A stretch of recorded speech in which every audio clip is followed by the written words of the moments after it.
یہ سال 1946 کی ابتدا تھی۔ فلسطین کے غرب اردم کے علاقے میں کچھ چرواہے اپنی بکریاں چرا رہے تھے۔ پاس ہی میں قمران تہذیب کا علاقہ تھا، وہاں کچھ غاریں تھیں۔ چرواہوں نے وقت گزارنے کے لیے آس پاس پتھر پھینکنا شروع کر دیے۔ ان میں سے ایک پتھر کھائی میں موجود ایک غار کے اندر گیا، جہاں سے ایک تیز آواز آئی، جیسے گفا کے اندر کچھ ٹوٹ گیا ہو۔ چرواہے غار کے اندر گئے تو انہیں قدیم زمانے کے کچھ مٹی کے برتن ملے، جن کے اندر ہزاروں سال پرانی تحریریں موجود تھیں، جو چمڑے اور کاغذوں پر لکھی ہوئی تھی۔ آس پاس کے علاقوں کو جب آرکیولوجسٹ نے تلاش کیا تو وہاں 900 قدیم تختیاں پائی گئی، جنہیں آج بک آف اینوک کہتے ہیں۔ یہ کتاب تاریخ انسانی کی عجیب و غریب اور بالکل الگ کہانی بیان کرتی ہے، جس میں طوفان نوح تک کی انسانی تاریخ لکھی ہے، جس میں خاص طرح کی مخلوقات کا ذکر ہے۔ یہ کتاب آخر کس نبی پر اترا صحیفہ تھا اور اسے بائبل سے الگ کیوں کر دیا گیا؟ آج ہم اس ویڈیو میں اس پر اسرار کتاب کے متعلق سب کچھ جانیں گے۔ انسانیت کی ابتدا سے ہی اللہ نے اس زمین پر انسانوں کی رشد و ہدایت کے لیے 1,24,000 پیغمبروں کو مبعوث کیا۔ ان میں سے کچھ پیغمبروں پر کتابیں اور صحیفے نازل ہوئی، جن میں توریت، انجیل اور زبور شامل ہے، جنہیں آج بائبل کے نام سے ایک جگہ جمع کر دیا گیا ہے۔ ان میں اللہ کا فرمان، پیغمبروں کے اقوال، تاریخ اور مناجات لکھی ہے۔ لیکن ایک آسمانی کتاب ایسی بھی ہے جس میں پر اسرار اور حیرت انگیز باتیں لکھی ہیں، جو شاید دنیا کے کسی بھی آسمانی کتاب میں نہیں ملتی۔ یہی وجہ ہے کہ بائبل کے علماء نے اس کتاب کو اور اس کے آیتوں کو بائبل سے الگ کر دیا۔ اس کتاب کا نام کتاب اینوک یعنی بک آف اینوک ہے۔ یہ کتاب ہنوک پیغمبر ہنوح پر نازل ہوئی تھی، جنہیں اسلام میں حضرت ادریس علیہ السلام کے نام سے ذکر کیا جاتا ہے۔ ادریس علیہ السلام اللہ کے تیسرے نبی تھے، جو آدم علیہ السلام اور شیخ کے بعد نبوت کی جلیل و قدر منصب پر فائز ہوئے۔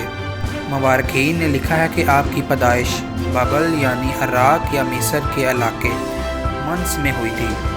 ادریس علیہ السلام یارق کے بیٹے تھے، جو آدم علیہ السلام کی 7ویں نسل سے تعلق رکھتے تھے اور حضرت نوح کے پردادا تھے، جبکہ سنہری تختیوں میں لکھی تاریخ یہ بتاتی ہے کہ ہنوک ایک عظیم بادشاہ اور عالم تھے، جنہوں نے سب سے پہلے لکھنے پڑھنے کی ابتدا کی تھی۔ ہنوک کی کتاب انسانی تاریخ کی ایک عجیب و غریب داستان کو بیان کرتی ہے، جس کے مطابق خداوند خدا نے وارچرف یعنی فالن اینجلز کو زمین پر گرایا تھا، جن کا سردار شمیزا تھا۔ یہ ہزاروں سال پہلے کی بات تھی۔ وہ اپنے 199 ساتھیوں کے ساتھ کوہ ہرمن پر اترا اور انہوں نے یہ عہد کیا کہ ہم انسانوں کی بیٹیوں سے جنسی تعلقات قائم کریں گے۔ وارچرف دراصل خدا کے فرشتے تھے، جنہیں انسانوں کی نگرانی کے لیے بھیجا گیا تھا، لیکن وقت گزرنے کے ساتھ یہ زمین پر رہنے والی حسین عورتوں کے عشق میں مبتلا ہو گئے۔ یہ انسانی عورتوں کے لمبے اور حسین بالوں کی طرف مائل ہونے لگے۔ انہوں نے عورتوں کے ساتھ جسمانی تعلق بنائے۔ اس کے نتیجے میں نفیلیم یعنی جوائنٹس پیدا ہوئے، جو کہ عجیب و غریب مخلوق تھے۔ ان جوائنٹس نے زمین پر خوب تباہی مچائی اور انسانوں کو ہی مار کر کھانے لگے، یہاں تک کہ چرند پرند، جنگلی جانور اور درندے بھی ان کی شر سے محفوظ نہ رہ سکے۔ حضرت ادریس علیہ السلام کو انہی درندہ سے آفت مخلوق کی ہدایت کے لیے مبعوث کیا گیا تھا، لیکن انہوں نے آپ کا انکار کر دیا۔ ہنوک کی کتاب کے تیسرے باب میں یہ بتایا جاتا ہے کہ کسی طرح ان فالن اینجلز نے انسانوں کو فساد اور تباہیوں کے علوم اور چیزیں سکھائی۔ مثلاً عزازیل نے انسانوں کو تلواریں، خنجر اور ہتھیار بنانا سکھایا۔ اس نے انسانوں کو زیورات بنانا اور آنکھوں کو سنوارنا سکھایا، اور سب کاموں کی وجہ سے انسانوں میں برائی اور بدکاری پھیل گئی۔ اس طرح شمیزا نے جادو کرنا سکھایا، امروز نے ستاروں کا علم اور کوکابیل نے علم فلکیات سکھائی۔